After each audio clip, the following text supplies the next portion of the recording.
So a lot of you are still struggling with your trade because there are certain things you're supposed to be doing that you're not doing. There are certain things that these big traders do, professional traders do, that you're not doing.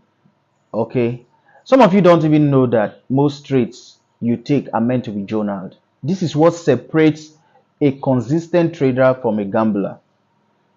The big traders out there have their biros, have their papers before they take any trade. They don't take it for granted. They don't just take trades because they want to take it. Okay, they take trades because they have a reason why they are taking the trade. Okay, that is what separates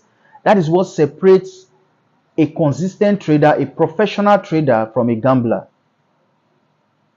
So trading is not just doesn't just end by just coming, you do your gambling, I mean your analysis, fake analysis, and then you go into the trade without recording. So from now henceforth, before you take a trade, make sure you journal the trade.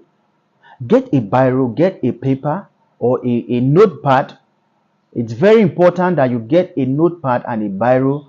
Write down the date at which you are taking that trade. Okay, write down the date and make sure if you are trading currency, you check the news. Check the time for which that news is going to be executed. And if you don't know much about how to analyze the news, exit the market at that point when the news is going to do what is going to be taking place.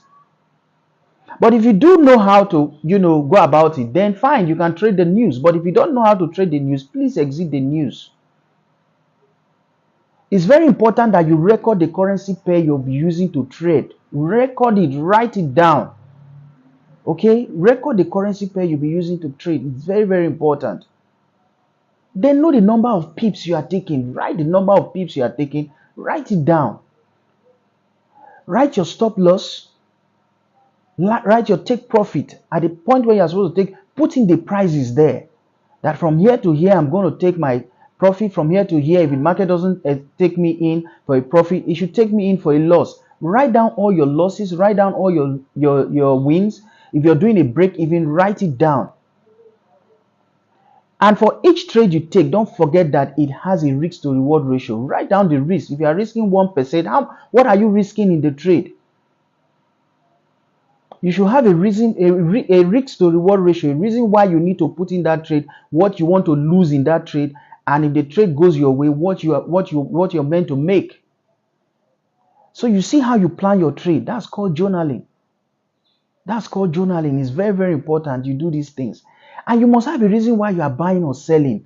If you're buying, you write the trade down. If you're selling, you write it down.